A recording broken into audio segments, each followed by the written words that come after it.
Welcome back guys. पिछले वाली video में मैंने आपको ये ऊपर की थ्योरी समझा दी थी कि कोई भी रासायनिक अभिक्रिया जो होती है वो कैसे पता चलती है कि वो रासायनिक अभिक्रिया है। इसमें बहुत सारे इंडिकेशंस थे जो मैंने आपको बता दिए थे। अब इस वीडियो में मैं आपको रासायनिक समीकरण के बारे में पढ़ाऊंगी जो कि क्रियाकलाप 1.1 में किया जा चुका है।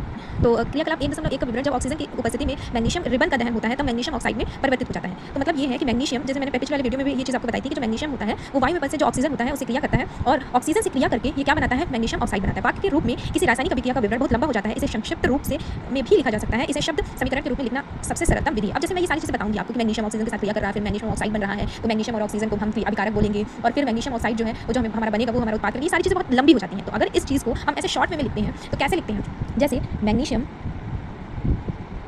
Plus oxygen equals to magnesium क्या बनाता है, मैग्नीशियम ऑक्साइड।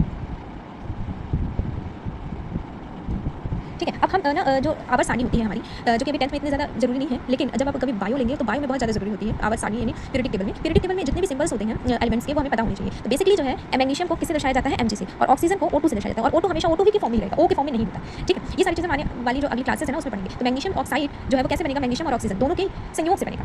तो इसका फॉर्मूला क्या हो जाएगा, MgO। अब MgO जो होता है मैग्नीशियम ऑक्साइड, उसको बैलेंस करना भी उतना ही जरूरी होता है इसी समीकरण में। ठीक है।